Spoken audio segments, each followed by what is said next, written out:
ሚስጥረ ስጋዌ ሚስጥረ ስጋዌ እንግዲህ በሁለተኛነት ከአማድ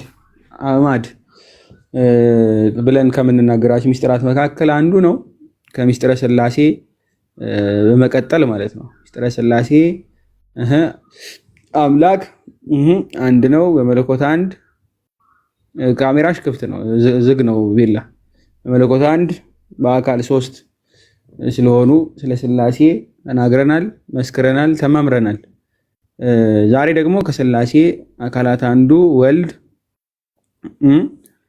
ቃል ማለት ነው ምን ይሆናል? ስጋ ሆነ የምትለዋን የዮሐንስ 1:14 ይዘን ስለ ሚስጥረ ስጋዌ እንወያያለን፣ እንመካከራለን ማለት ነው። ቀለል እንዲል ጥያቄው የሚሆነው ምንድነው? አምላክ ለምን ሰው ሆነ? ይህ ነው ሚስጥረ ስጋዌ በዋናነት ልንረዳው ሊገባን የሚገባ ክፍል ማለት ነው። አምላክ ለምን ሰው ሆነ? ግልጽ ነው አይደለም? ፋንዳሜንታሊ ይሄ ነው። አምላክ ለምን ሰው ሆነ? ሰው አይደለም አምላክ የሆነው፣ አምላክ ነው ሰው የሆነው።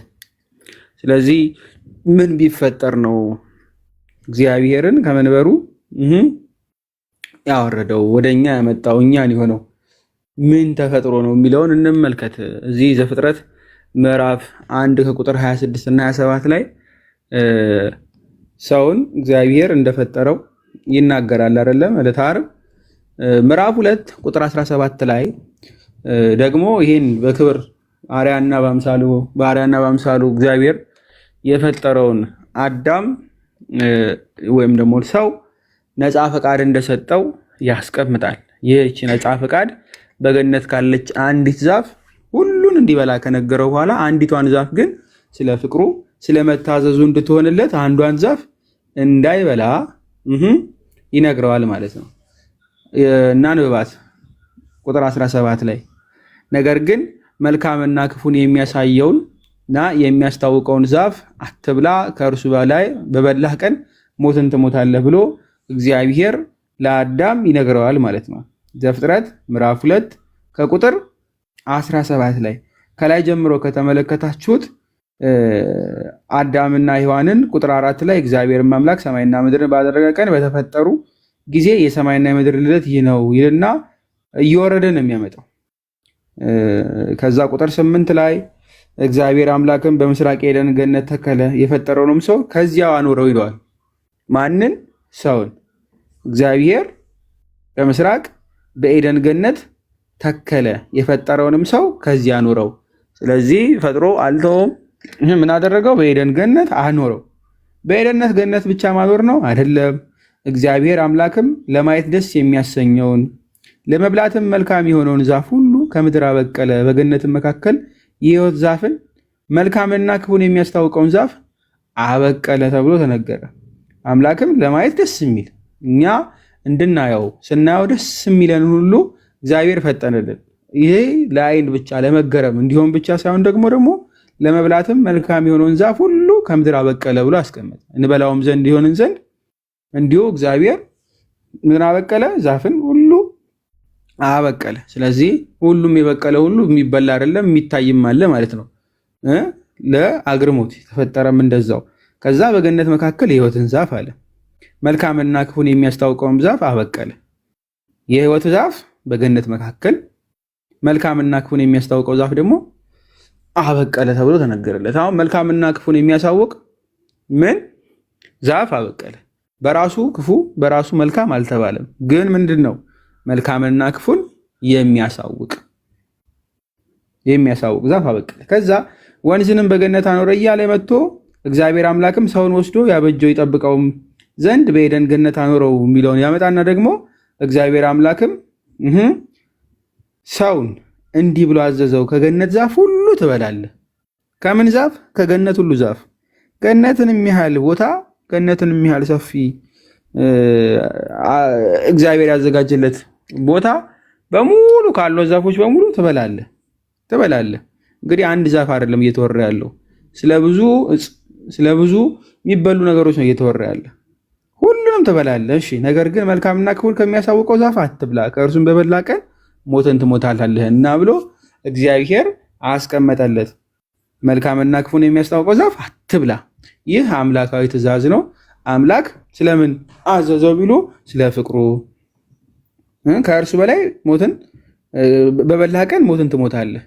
ይህ የሚወዱትን አካል የሚያስጠነቅቁት አይነት ማስጠንቀቅ ነው። ከበላህ ትሞታለህ። ልጆቻችሁ እሳት እንዳይነካ እፉ እሳት ነው ልክ እንደምትሉት ሁሉ እንዳይበላ እንዲጠነቀቅ፣ ይህም እግዚአብሔር አዳምን አትብላ ከበላህ ምን ሞትን ትሞታታለህ ወይም ደግሞ ትሞታለህ ብሎ ነገረው ማለት ነው።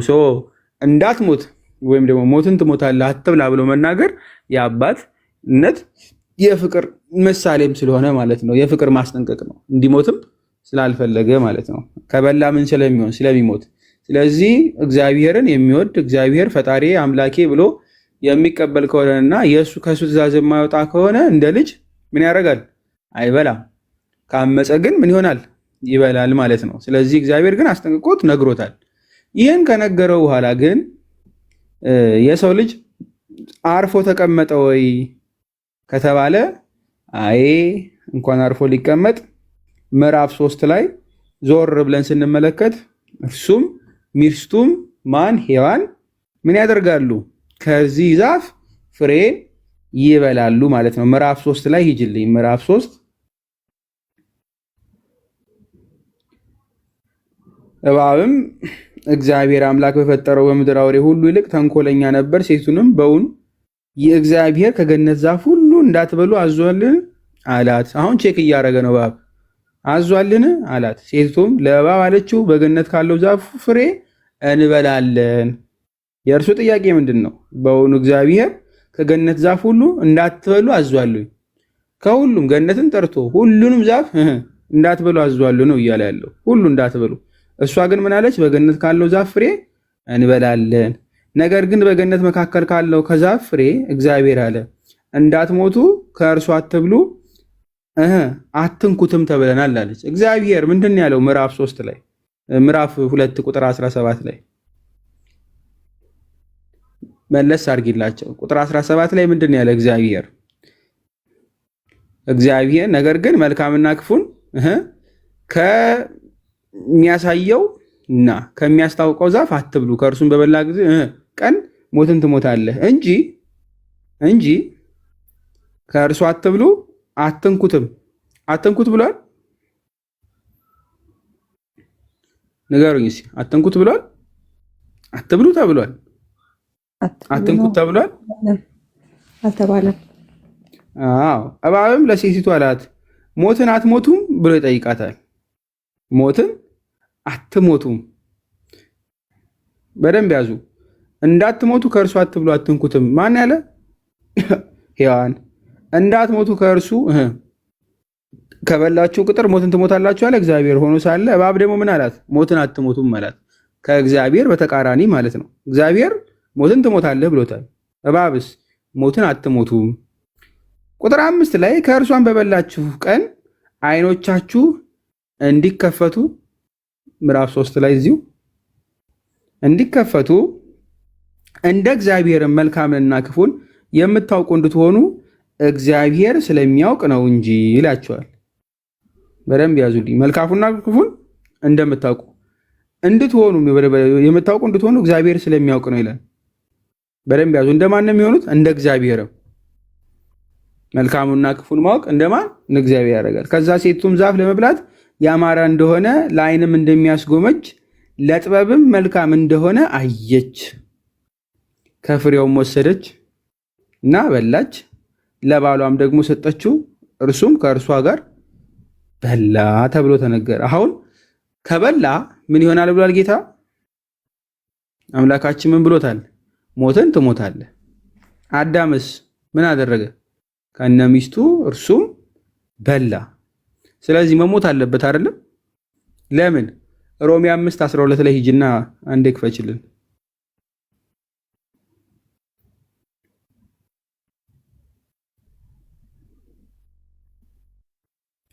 ወይ ደግሞ እዛው አይ ችግር የለም 6:23 ነው።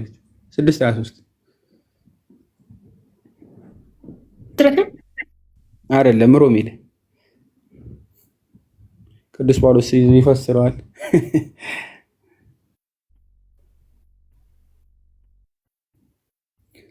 አዎ አሁን አዳም ትእዛዝ ነው የተላለፈ፣ የእግዚአብሔርን ትእዛዝ ሞትን ትሞታለህ የተባለ ከሙታን ቁጥር 13 ነው የከፈትሽው፣ ታች 23 ላይ እንፈልግ። የኃጢአት ከላይ ተመልከቱ፣ የኃጢአት ትርፏ ሞት ነውና የእግዚአብሔር ጸጋ ግን በጌታችን በኢየሱስ ክርስቶስ የዘላለም ሕይወት ነው ብሎ ያስቀምጠው። የመጀመሪያውን ክፍል ተመልከቱት። የኃጢአት ትርፏ ምንድን ነው? ሞት ነውና። ቁጥር 17 ላይ አትብላ ትሞታለህ፣ ሞትን ትሞታለህ ተብሎ ተነግሮት ነበረ። ለምን? ከበላ ያችን መብላት ምን ስለሆነች? ኃጢአት የምትሆነው በምንድን ነው? የእግዚአብሔርን የፈጣሪውን የአምላኩን ትእዛዝ በምን ማለቱ? በመተላለፉ። ግልጽ ነው፣ በመተላለፉ። ስለዚህ እሷ ምን ሆነች? ኃጢአት። ይቺ ትእዛዝን መተላለፏ ደግሞ ምን ታመጣለች? ትርፏ ሞት። ስለዚህ አዳም እንዲሁም ሚስቱ ሔዋን ምን ሊሆኑ ይገባል? ምን ሊሆኑ ይገባል? ሊሞቱ አይደለም። 5:12 ላይ ክፈችልኝ፣ እዚህ ሮሜ ላይ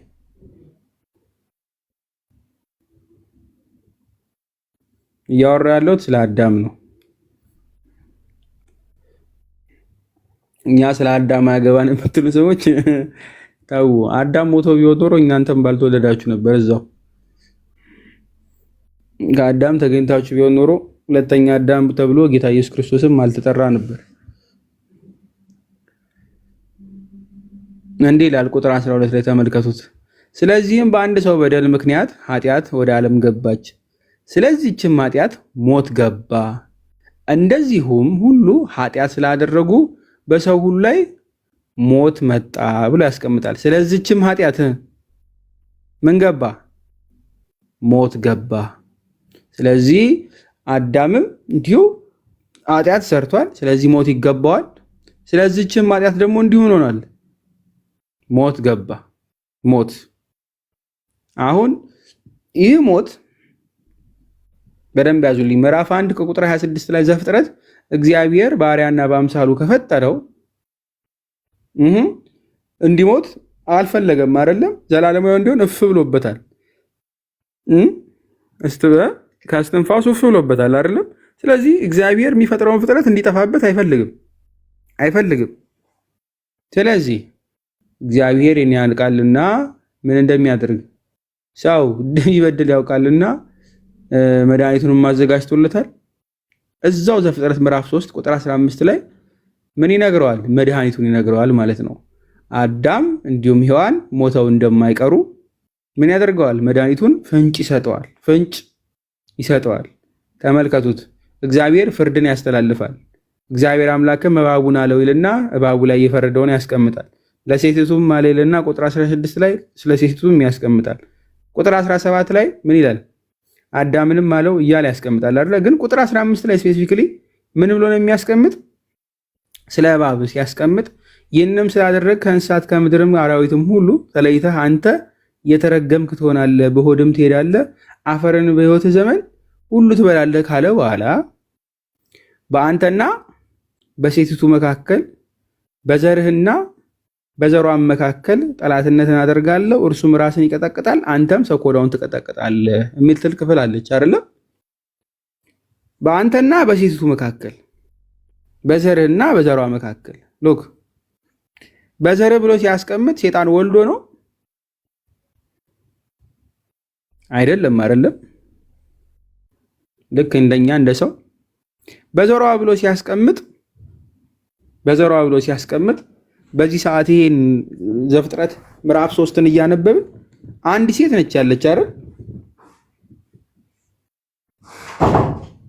አንዲት ሴት ነች ያለች። ማን? ሔዋን በዘሯ አለ አይደለ? በዘሯ መካከል ስፔሲፊካሊ ለእሷም አንድም በትንቢት ለድንግል ማርያም ማለት ነው ክርስቶስ ዳግማዊ አዳም፣ ድንግል ማርያምስ ዳግሚት ሔዋን አይደለ? እሱን እናመጣለን ቀስ እያለን። ፍንጭ ሰጠው። መካከል ጠላትነትን አደርጋለሁ፣ እርሱም ራስን ይቀጠቅጣል፣ አንተም ሰኮናውን ትቀጠቅጣለህ ብሎ አስቀመጠ። እርሱ ምኑ ይቀጠቅጣል? ራስን ይቀጠቅጣል ብሎ አስቀመጠ። በደንብ ያዙት። ራስን ይቀጠቅጣል።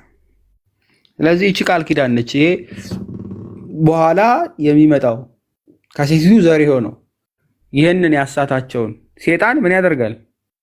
ወይም ደግሞ እባብ ዘንዶውን ራስ ይቀጠቅጣል ማለት ነው። የዘንዶውን ራስ ይቀጠቅጣል። አንድ እንዳትረሱ፣ በአባቶች ቀደም ብሎ ከአብርሃምም ከሙሴ በሙሉ ስትመለከቱ ለኃጢአት ምን ይደረግ ነበረ? መስዋዕት ይደረጋል አይደለም? ስርየት እንዲደረግ ደም ይፈሳል። ዕብራውያን 9:22ን አውጭልኝ። አሁን በደንብ ያዙልኝ። አዳም በድሏል፣ መሞት ይገባዋል። ቃል ኪዳንም ተገባለት። ምን በሚል? በአንተና በሴቱ መካከል በዘርም በዘሯ መካከል ጠላትን አደርጋለሁ ብሎ እግዚአብሔር ፍርድን አቀረበ። ለማን?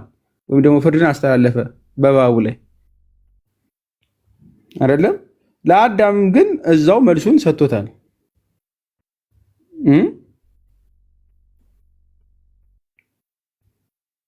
መልሱን ሰጥቶታል እንደሚድን። ቴንክ ዩ። ደግሞም በደንብ ያው ቁጥር 22 ላይ ነው። እሺ፣ ደግሞም በቀበረው ሁሉ እንዲህ ያደረግ ነበር፣ በኦሪት ሕግ ሁሉ በደም ይነጻ ነበር፣ ደም ሳይረጭ ግን ስርየት ምንድን ነው አይሰረይም ነበር ብሎ አስቀመጠ። አንድ ኃጢአት ምን ይፈልጋል? ስርየት። ለዚህ ስርየት ምን መፍሰስ አለበት? ደም። በደንብ ያዙልኝ። ደም። ይህ የሚፈሰው ደም ንጹህ ነው መሆን ያለበት አይደለም? ልክ በብሉይ ኪዳን አይታችሁ ከሆነ ምንም እግሩ ጥፍሩም ያልነተበ አይደለ? ንጹህ የሆነ በግ ይሰዋል አይደለም? ለምን? እርሱ ራሱ ምን ከሆነ ጥፍሩ የተበላሸ ንጹህ ያልሆነ ከሆነ ለኃጢአት ስርየት መቅረብ ይችላል? ንጹህ ስላልሆነ ማለት ነው። አይችልም አይደል? ንጽህና ይፈልጋል። እርሱ እንዲሸከም እርሱ ከእንደዚህ አይነት ነገር ከብልየት ከሁሉ ነገር የነጻ መሆን አለበት።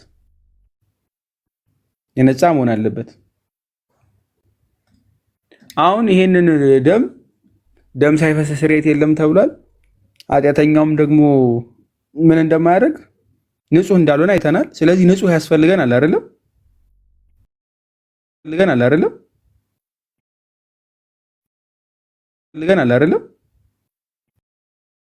አሊያ ስርየት ስለሌለ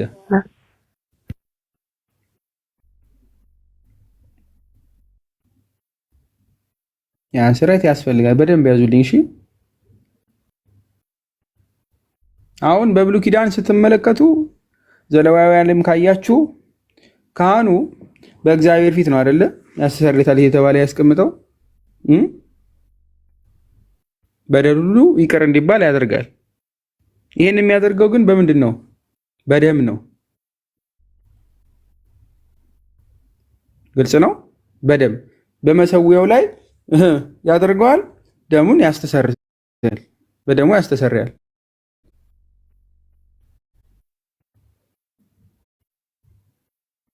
ግልጽ ነው አይደለ?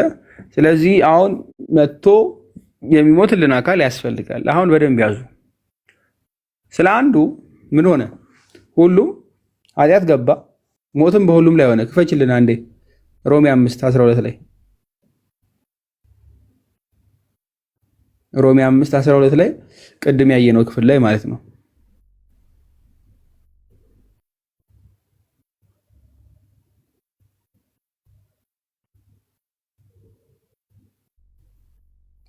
ስለዚህም በአንድ ሰው በደል ምክንያት ኃጢአት ሁሉ ወደ ዓለም ገባ፣ ስለዚህም ኃጢአት ሞት ገባ፣ እንዲሁም ሁሉ ኃጢአትን ስላደረገ በሰው ሁሉ ላይ ሞት መጣ ብሏል። በሁሉም ላይ አይደለ?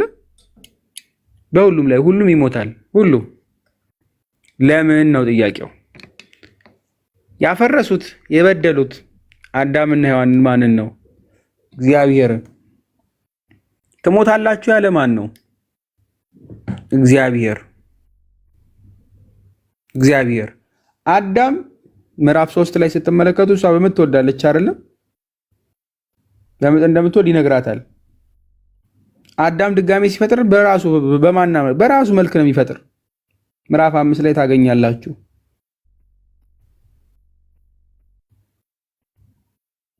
ግልጽ ነው። ምዕራፍ 5 ላይ ሲወልድ ታገኛላችሁ። በራሱ አምሳል ነው የሚፈጥር በራሱ። አሁን ሉክ በደንብ ተመልከቱልኝ። ይህ ሁሉ የሚወለደው በሙሉ በኃጢአት ውስጥ ካለ ሁሉም አዳማዊ ከሆነ እና ሰው ብቻ ከሆነ የተላለፈውም ኃጢአት የእግዚአብሔርን ቃል መተላለፍ ከሆነ ጸጋ ከጎደለው ወደ እግዚአብሔር የሚመልሰው ግዴታ ያስፈልጋል። ለአንድ ሁለተኛ ደግሞ ሕጉም ደግሞ መፈጸም አለበት። እግዚአብሔር ዝም ብሎ ይቅር ሊለው ይችላል። ዶንት ፎርጌት እንዳትረሱት ነው። እንደው ደምን ሳይፈስ ለምን ይቅር አይለውም? ይችላል አይችልም? እግዚአብሔር እስኪ መልሱልኝ። በቃ ይቅር ብያለሁ። አዳም ለምሳሌ ንስሐ ቢገባ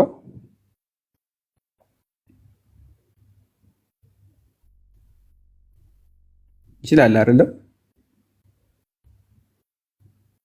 ልክ እንደ ሴጣን ወይም ደግሞ ዲያብሎስ ንስሐ ሳይገባ ወይ ደግሞ ሳይጸጸት የሚቀር አምላክ ሰው አይደለም ያለው አይደለ? ሰው ተጸጽቷል። መጸጸቱንም ደግሞ እናያለን። ችግር የለም ይችላል። እግዚአብሔር ግን ፍርድን ፈርዷል። ሞትን ትሞታለህ። ስለዚህ አንድ የተናገረው ቃል የእግዚአብሔር ቃል በደንብ ያዙልኝ። ይህች ቃል አጥፎ ይቅር ማለት ይችላል? ንገሩኝ። ቃሉን አጥፎ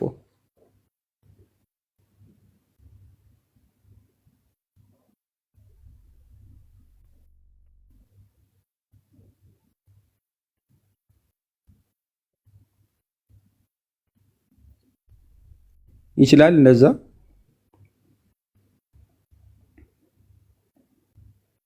ተቃርኖ ነው የሚሆነው። እሺ ተቃርኖ ነው የሚሆነው። ስለዚህ የእግዚአብሔር ፍርድ መፈጸም አለበት።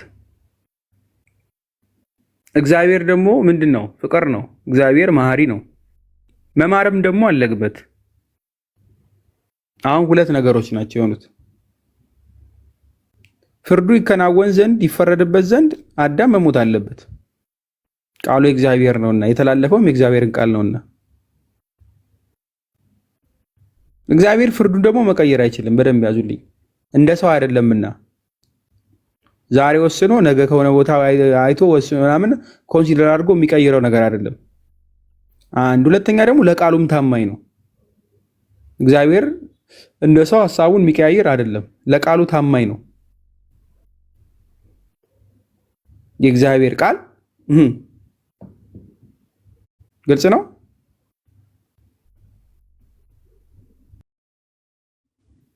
ታማኝ ነው።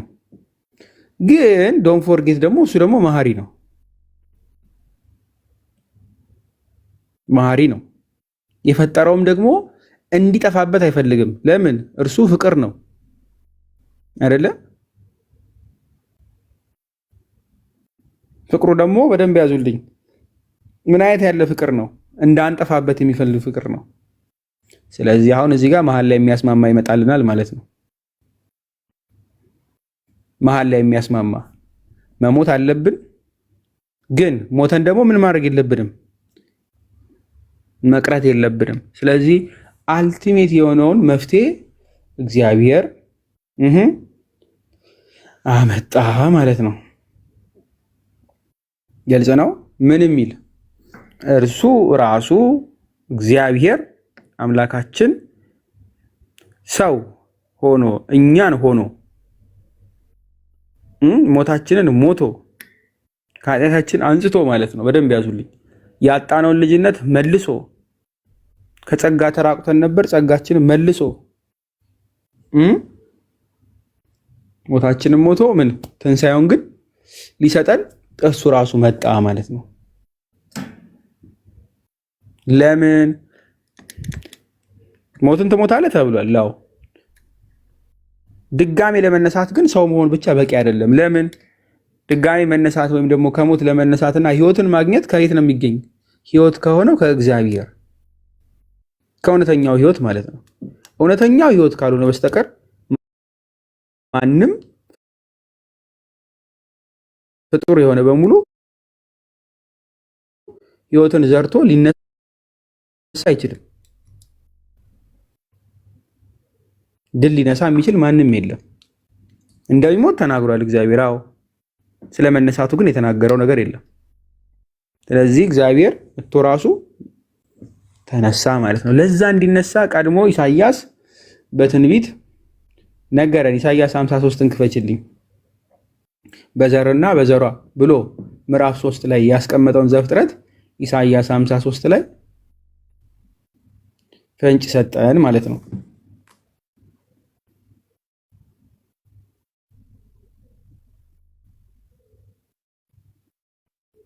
እናንብበው። ከቁጥር ስንትን ጀምር መሰለሽ? ኢሳይያስ በጣም ሰፊ ክፍል ነውና በተለይ ስለ ሞቱ የተናገረበት አለ። ግን ከአምስት ጀምረን እናነባዋለን። ግን ከላይ ጀምሮ አንዴ መለስ አድርጊልኝና ምዕራፍ 9ን እናውጣው። አንዴ ምዕራፍ 9ን ኢሳይያስን ራሱ ወደዚህኛው እንመለሳለን።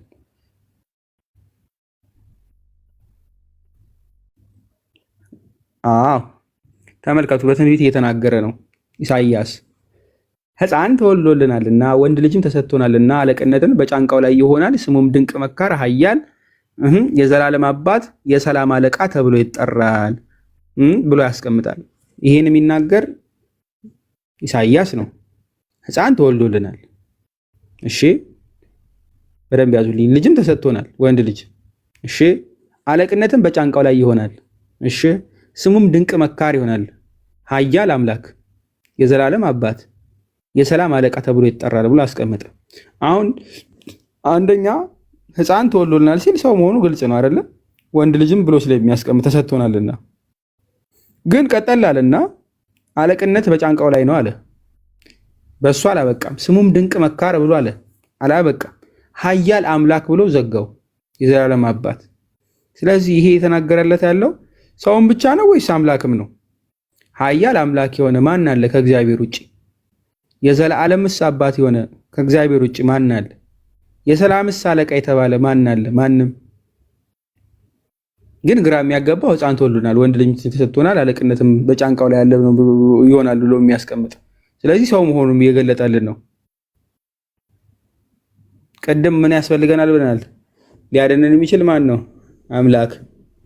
ሞታችንን ሊሞት የሚችለው ደግሞ ሰው ሲሆን ብቻ ነው። እዚህ ጋር ወንድ ልጅም ብሎ ሰው መሆኑን ነገረን። ከዛ ደግሞ አምላክም መሆኑን ነገረን አይደለ? የሰላም አለቃም ብሎ ሄደን እዚሁ ኢሳይያስ ላይ ሂጅልኝ ምዕራፍ 7 ላይ ቆይ 7 ወደኋላ 14 ላይም ቀድሞ ገልጾ ስለነበረ ማለት ነው። ስለ ጌታ ራሱ ምልክት ይሰጣችኋል፣ እነሆ ትጸንሳለች፣ ወንድ ልጅም ትወልዳለች፣ ስሙንም አማኑኤል ብላ ትጠራዋለች ብሎ ያስቀምጣል።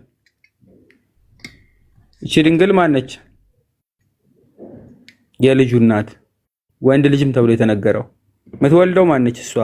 የሚወለደው ወንድ ማን ነው? ስሙ አማኑኤል ብላ ትጠራዋለች። ጌታ ራሱ ምልክት ይሰጣችኋል ተብሎ ተናገረ ማለት ነው። ጌታ ራሱ ምልክት ይሰጠናል። ይህ ምልክቱ ነው። እርሱ ማን ነው አለ? ኃያል አምላክ አማኑኤል። ግልጽ ነው አይደለም? እንሂድ እዛው ሂጅልኝ ኢሳይያስ 53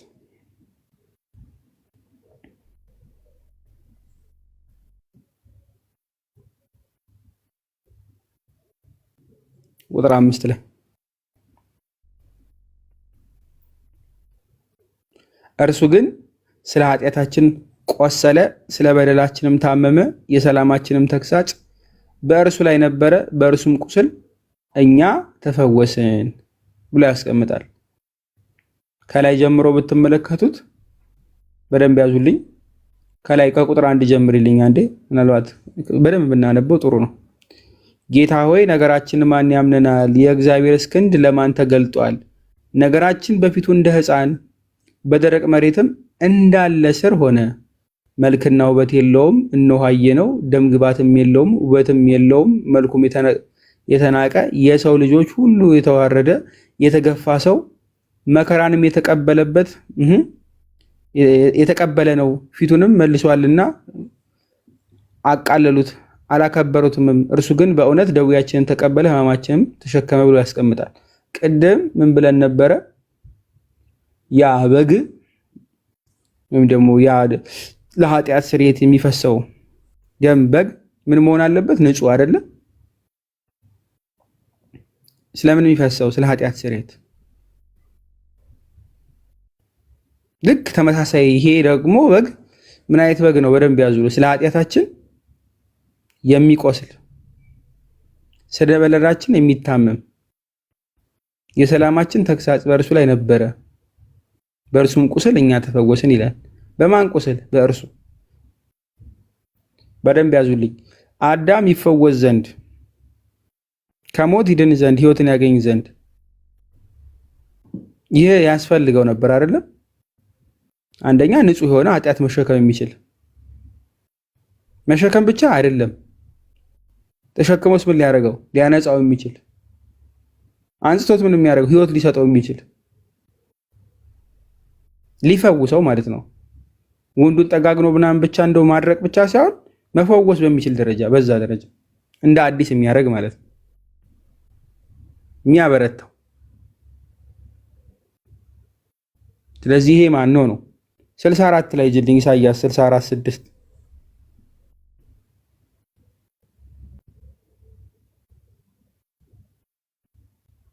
አምላክ ዝም ብሎ ሰው አይሆንም። እንደው ድንገት መጥቶ የሉቃስ ወንጌል ምዕራፍ 1 ላይ መልአኩ ዝም ብሎ አይደለም ያበሰራት።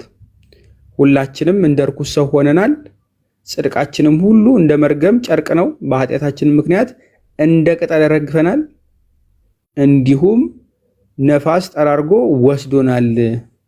ስምንም የሚጠራ አንተንም የሚያስብ የለም። ፊትንም ከኛ መልሳል፣ ለኃጢአታችንም አሳልፈ ሰጥተናል ብሎ ያስቀምጣል። ቅድም ምን ያያየነው ነው? በሙሉ ስለ አንድ ሰው ብቻ እንደው አዳም ብቻ በድሎ የሱ ሞት ለሁላችንም መጥቶ አይደለም። ሮሜ 5:12 ላይ ሁላችንም ብለናል፣ በድለናል፣ ሁሉም ኃጢአተኛ ነው። ስለዚህ የሚመጣው ሊያድናቸው የሰላም አለቃ የተባለ ያስፈልጋል።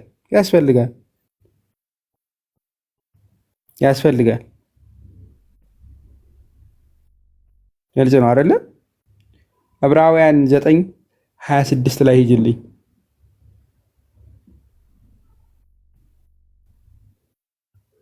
ዕብራውያን 9:26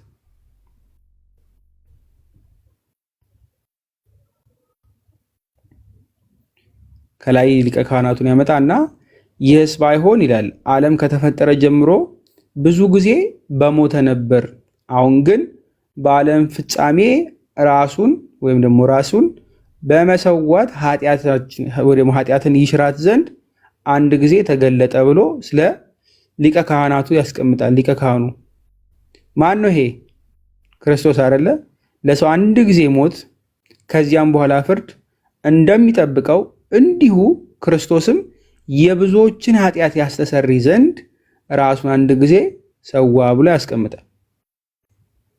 ሰዋ ሎክ በደንብ ያዙልኝ። አሁን ይሄኛው ክፍል እየተናገረ ያለው ሕፃን ተወልዶልናል የሚለው አይደለ? ኢሳይያስ 53 ክፍሉን እያስታወሳችኋቸው የጠቀስነውን ማለት ነው። ድንግል ትጸንሳለች የተባለው ማን ነው? ይህ ኃጢአትን ምን ሊያደርግ ሊሽር የሚመጣው ማለት ነው። ሽሮም እያየ ነው። አሁን በደንብ ተመልከቱልኝ። ምናልባት ወደታች ኃጢአትን መሻሩን ስፔሲፊክሊ ማሳየት የፈለግኩት የሚሽር መሆን ስላለበት ነው። እሺ ቀድሞ ተነግሯል። ኢሳይያስ ነው የተነገረው ትንቢት ተቀምጧል። ሕዝቅኤልም አስቀምጧል። የትም እንደሚወለድ ተነግሮናል። ትንቢተ ሚክያስን ተናገሪው አንዴ ክፈችልን። ምዕራፍ 5 ቁጥር 2 ላይ ያለችዋ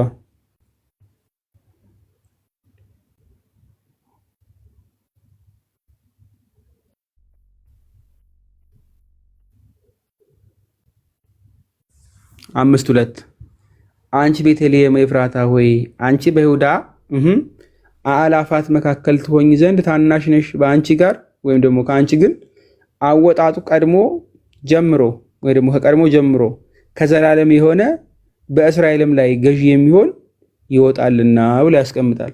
አወጣጡ ምን አይነት የሆነ ከቀድሞ ጀምሮ ከዘላለም የሆነ ከዘላለም ነው እያለ ያለው ከጊዜ ዛሬ ትላንት አይደለም፣ ከዘላለም የሆነ። ስለዚህ ዳዊት ትላንትና ወዲያ ስንመለከት ስለ ምስጢረ ሥላሴ ወልድ መቼ ነው የተወለደው ብለናል?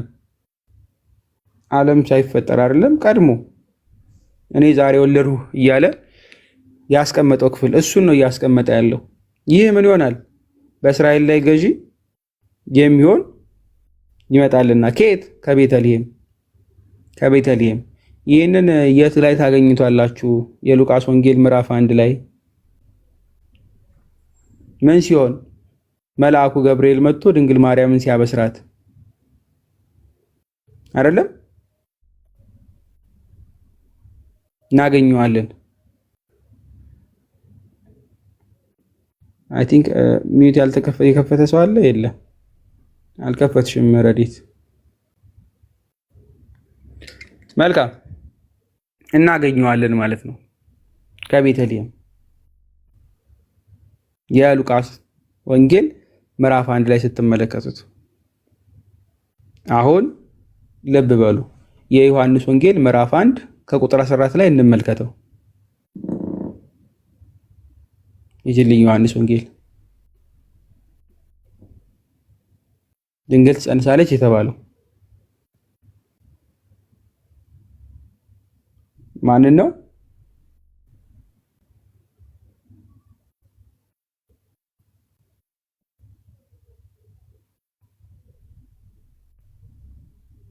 ስንት ነው ያልከው?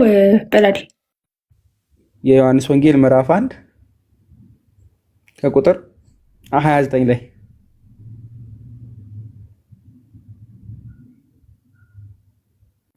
ከቁጥር 14 ላይ ቃልም ሥጋ ሆነ ብሎ ሰው ሆነ ቃል ብሎ ያስቀምጥልናል። ግን ስፔሲፊክሊ እሱን ብቻ ሰው መጥቀስ የፈለኩት ለኃጢአት ስርየት የሚመጣ እኛን ነፃ ሊያወጣን ከበደላችን ሊያነጻን ሕይወትን ሊሰጠን የሚመጣ ማን መባሉን ላስታውሷችን የምፈልገው በግ ንጹሕ የተባለ ማለት ነው። ቁጥር 29 ላይ በማግስቱም ዮሐንስ ወደ እርሱ ሲመጣ ጌታችን ዞር አድርጊልኝ ትንሽ ጌታችን ኢየሱስንም አይቶ እንዲህ አለ ይላል። በደንብ ያዙ። እነሆ የዓለምን ኃጢአት የሚያስወግድ የእግዚአብሔር በግ። ቅድም ምን ብለናል? የኃጢአት ስርየትን የምናገኝ በምንድን ነው? በደም አይደለ? ደም ሳይፈስ ስርየት የለም ብሎ ያስቀመጠው ዕብራውያን 9:22 አይተናል። የበደለውንም አዳም ሊያድነው የሚችለው ማን ነው? ሰውም አምላክም የሆነ ማለት ነው።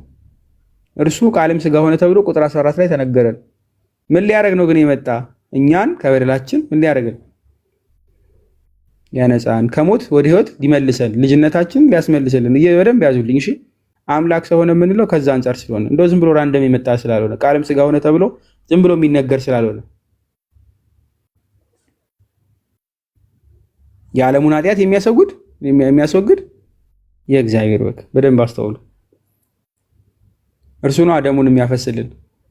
ዳትስ ዋይ ሰው መሆን የሚያስፈልገው ምን እንዲሆን?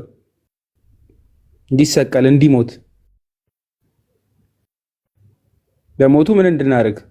ሞትን ድል እንድነሳኛ። ይህ የዓለምን ኃጢአት የሚያስወግድ በግ የተባለ ማን ነው? ቁጥር 1 ላይ በመጀመሪያ ቃል ነበር አይደለ? እዚህ ላይ ከፍ አድርጊው።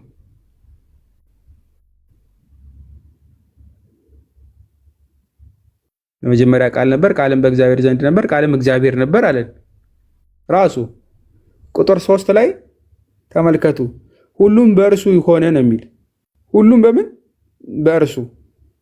ይህ ሁሉም በእርሱ የሆነለት እርሱ ራሱ እግዚአብሔር የሆነ ማን ነው ከተባለ እርሱ ቃል ነው።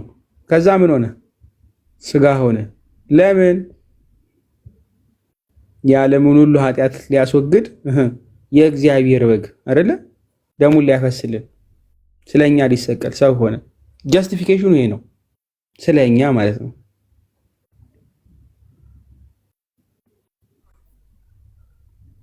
ግልጽ ነው ጋይስ። ስለዚህ ምን ያደርገናል? በሰውና በእግዚአብሔር መካከል ያለ መካከለኛችን ክርስቶስ ማለት ነው። ሰው መሆንም አለበት እንዲሞት፣ ምክንያቱም ሞቱ መፈጸም አለበት። እግዚአብሔርም ግን ሕይወት በእርሱ ያለ ሊሆንም ግድ ይገባዋል። ለምን? ከሞተ በኋላ ሕይወት እንዲሰጠው እንዲነሳ፣ ሪዘሬክሽን እንዲያገኝ ማለት ነው። ስለዚህ ግዴታ በሰው ስርዓት በሰው ጠባይ ልክ በሰው በተፈረደበት ፍርድ ሞቶ በአምላክነቱ ደግሞ ሊነሳ የሚችል ሰውም አምላክም የሆነ ማን ያስፈልገናል? ክርስቶስ። አንደኛ ጢሞቴዎስ ምዕራፍ 2 ቁጥር 5 ላይ ጅልኝ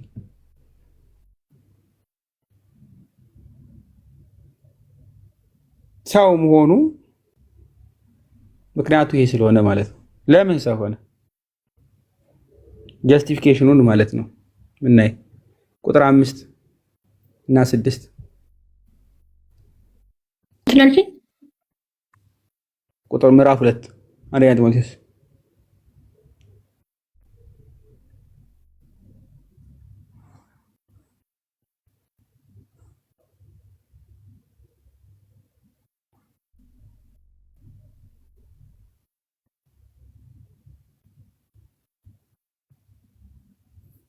ተመልከቱ።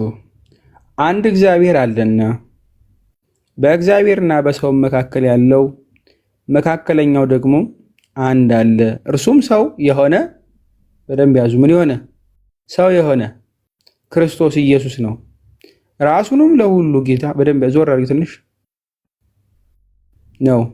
ራሱንም ለሁሉ ቤዛ ሰጠ፣ ይህም በገዛ ዘመኑ ምስክርነቱ ነበረ ብሎ አስቀመጠ። በሰውና በእግዚአብሔር መካከል ያለ ማን ነው? ቅድም ያስፈልገናል ያልኳችሁ ፍርዳችንን ይቀበል ዘንድ ስለ እሱ ንጹሕ የሆነው በግ እንደሚሰዋው ሁሉ የእሱ ደም መፍሰስ ለእኛ የስርየት ኃጢአት እንደሚያስገኘው ሁሉ እንዲሁ የዓለሙን ኃጢአት የሚያስወግድ በግ የእግዚአብሔር በግ የተባለ ሰው የሆነ ቃል በሰውና በእግዚአብሔር መካከል ተብሎ በደንብ መካከለኛ የተባለ ማለት ነው። ስለምን? ራሱን ለሁሉ ቤዛ ሰጠ አይደለ? ለሁሉ ሁሉ የተባለ ማን ናቸው? ሮሜ 5:12 ላይ ያየን ሁሉ በድሏል አይደለ? ስለዚህ የበደለ ሁሉ ደግሞ ለኃጢአት ስርየት ግዴታ ምንድነው? የበደለ ሁሉ ሞት ነው አይደለ? ደሞዙ እሱ ስለሆነ ማለት ነው።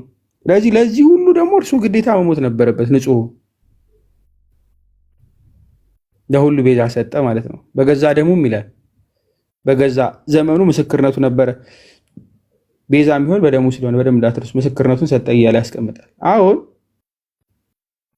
ይህንን ክፍል ተመልከቱት። እሺ ማርቆስ 10:45 ላይ አለ። ምናልባት አሳያቸው። ክርስቶስ ማን ነው? የሰው ልጅ ማለት ነው።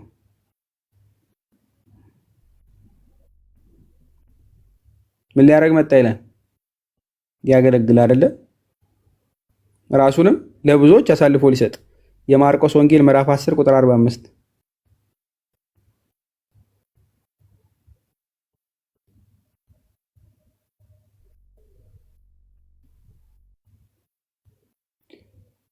እሺ እንዲሁ የሰው ልጅም ሊያገለግልና ነፍስን ለብዙዎች ቤዛ ሊሰጥ እንጂ እንዲያገለግሉት አልመጣም ይላል።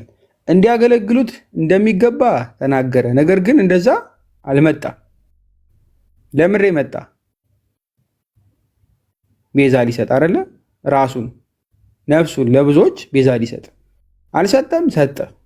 አየን አንደኛ ጢሞቴዎስ 2:5 ላይ። ስለዚህ ይህ ማን ነው ከተባለ ሰውም አምላክም የሆነ እርሱ ኢየሱስ ክርስቶስ ማለት ነው። ግልጽ ነው። መርቶ ሕይወቱን ሰጥቶ ሰው መሆኑ ለዚህ ስለሆነ ማለት ነው። መሞቱ ብቻ አይደለም፣ ለእኛ ሞተ አይደለ? አዎ። ራእይ 3:20 ላይ ሂጅልኝ። ራእይ 3:20 ላይ እንደ ሞቶ ብቻ በዛው እንትን አላለም። ከተነሳም በኋላ በቃ ቤዛ ሆኗችኋል በቃ ብሎን አልሄድም። ኃጢአታችሁ ተሰርዋል ብቻ ብሎን አልሄድም። እነሆ በደጅ ቆሜ አንኳኳለሁ፣ ማንም ድምፄን ቢሰማ ደጁንም ቢከፍትልኝ ወደ እርሱ ገባለሁ፣ ከእርሱም ጋር እራት እበላለሁ፣ እርሱም ከኔ ጋር ይበላል ብሎ አስቀመጣል አይደለ? ስለዚህ ማንም ሰው ቢሆን እርሱ ቤዛ የሆነለት ኢየሱስ ክርስቶስ አምኖ ተቀብሎ አይደለ?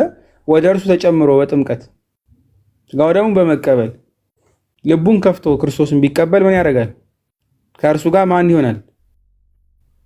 እግዚአብሔር። ቀድሞ በኤደን ገነት ነበረ። ሲበድል ምን ተደረገ? ተባረረ አይደለ? አሁንስ አምላኩ ከማን ጋር የሆነ? ከሰው ጋር አይደለ? እርሱ ከኔ ጋር ይበላል ነው የሚል። አብሮ መሆኑ ብቻ አይደለም፣ ይበላል ከእርሱ ጋር። ስለዚህ ወደ ልጅነቱ ይመለሳል ማለት ነው። በቃ ይቅር ብለናል ብቻ አይደለም፣ ክብርንም ማገኘ ከፍ ያለን ማለት ነው። ከእርሱ ጋር እራት እበላለሁ ነው የሚል። ደጁን ቢከፍትለት ወደ እርሱም እገባለሁ። ከእርሱ ተለይተን ለብቻ የምኖር ሳይሆን እርሱ ወደኛ የሚመጣ ማለት ነው። አብሮንም የሚቀመጥ አብሮን የሚበላ ይሆናል ማለት ነው። እርሱ ምን ስለሆነ? ሕይወት። ለእኛ ምን ለምናምነው ሕይወትን ሊሰጠን። ዮሐንስ ወንጌል ምዕራፍ 11 ቁጥር 25 ላይ ሂጅልኝ።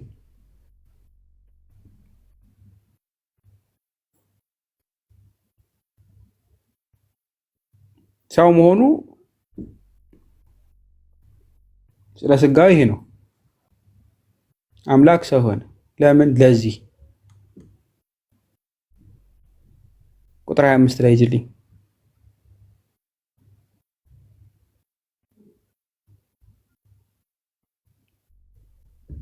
ሎክ ጌታችን ኢየሱስም አላት፣ ትንሣኤና ሕይወት እኔ ነኝ፣ የሚያምንብኝ ቢሞትም ይነሳል፣ ሕያው የሆነ የሚያምንብኝም ሁሉ ለዘላለም አይሞትም። ይህንስ ታምኛለሽን ብሎ ይጠይቃታል አይደል? አዎ ጌታዬ ትለዋለች። እሱም ይነግራታል። የሚያምንበት ምን ይሆናል? ሁሉ ለዘላለም አይሞትም። ቅድም ኃጢአትን የሰራ ምንድን ነበር ተብሏል? የኃጢአት ደሞዟ ምንድን ነው? ሞት አይደለ? ስለኛ ግን ማን ሞተ? ስለ ሁሉ ቤዛ ሆነ። ማ? ክርስቶስ ኢየሱስ። ስለዚህ እርሱ እርሱን ብንቀበል ስለኛ ሲል ሰው የሆነን አምላክ ክርስቶስን ብንቀበል ምን እናደርጋለን? ሞተን አንቀርም ማለት ነው። ሞተን አንቀርም፣ እንነሳለን።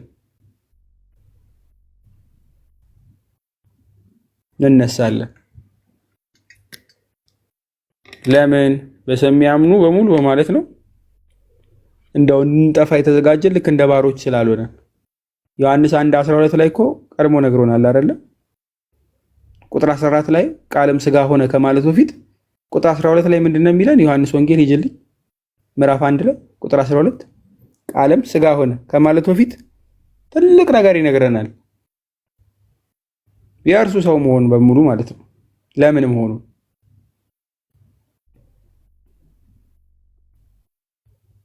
ተመልከቱ። ለተቀበሉት ሁሉ ግን በስሙ ለሚያምኑ የእግዚአብሔር ልጆች እንዲሆኑ ስልጣንን ሰጣቸው። እርሱም ከእግዚአብሔር ተወለዱ። ዞር አድርግልኝ። እነርሱም ከእግዚአብሔር ተወለዱ እንጂ ከስጋዊና ከደማዊ ግብር ወይም ሙሉ አይደለም፣ እየቆረጠብኝ ነው። ወይም ከወንድና ከሴት ፈቃድ አልተወለዱም። ያም ቃል ስጋ ሆነ ወይም ደግሞ ቃልም ስጋ ሆነ ብሎ ያስቀምጣል። ለተቀበሉት ሁሉ ምን? በስሙ ለሚያምኑ የእግዚአብሔር ልጆች እንዲሆኑ። በደንብ ያዙ። ልጆች እንድንሆን ነው። ልጆች ደግሞ እንድንጠፋ አይደለም፣ እንድንድን ነው። ስለዚህ እኛ አትብሉ የተባልነውን በልተን በራሳችን ላይ ሞትን እንዳመጣን ወይም ደግሞ ሞትን አዳም እንዳመጣ እኛም ደግሞ ልክ እንደርሱ ልክ እንደ አዳም በኃጢአት ተባብረን ሮሜ 5 ላይ እንደተቀመጠው ሁላችንም በላያችን ላይ ሞትን እንዳመጣን በዛው እንድንቀር በዛው እንድንጠፋ ያልፈለገ አምላክ ምን አደረገን? እርሱ ራሱ እኛን ሆኖ ህይወትን ሰጥቶን ምን አደረገን? ልጆች አደረገን ማለት ነው። ስለዚህ በር ላይ ቆሟል፣ ያንኳኳል። መቀበል የእናንተ ያለመቀበል ጉዳይ ነው። ልጅ የመሆን የእናንተ ጉዳይ ያለው ጉዳይ ነው። መጠመቅ፣ ስጋው ደግሞ መቀበል፣ ሁሌ በንስሐ መመላለስ፣ ሁሌ በቤታችሁ ክርስቶስን መጥራት፣ ሁሌ ቤታችሁን መቅደስ የማድረግ የማን ጉዳይ ይሆናል? የእናንተ ማለት ነው። ግልጽ ነው ጋይስ። ክርስቶስ እንዴት ሰው ሆነ የተባለ ምሳሌዎቹን የብረቱን የጋለ ብረት የነፍስና የስጋን ምሳሌ እያመጣን ማየት ይቻላል። ያለ መለወጥ ይሄ ያለ መከፈል ወይ ያለ መመለስ የሚባለው አለ አይደል? የሚጠጥ ቡአዴ ምናምን ያለን ምን ጠቅሳቸው ብዙ አሉ፣ ግን እነሱ ለእናንተ ምንም አይሰሩም። ስፔሲፊክ ያው አምላክ ሰው ሆነ ሚስጥረ ስጋዊ ማለት ነው። እንዴት ሰው ሆነ፣ ለምን ሰው ሆነ የሚለውን ከመለስን በቂ ይመስለኛል። ጥቅስም ብዙ ሳይኖር ማለት ነው። ግልጽ ነው እዚህ ድረስ ጋይስ። አሁን አምላክ ለምን ሰው ሆነ ብትባሉ ማብራራት ትችላላችሁ በትንሹ?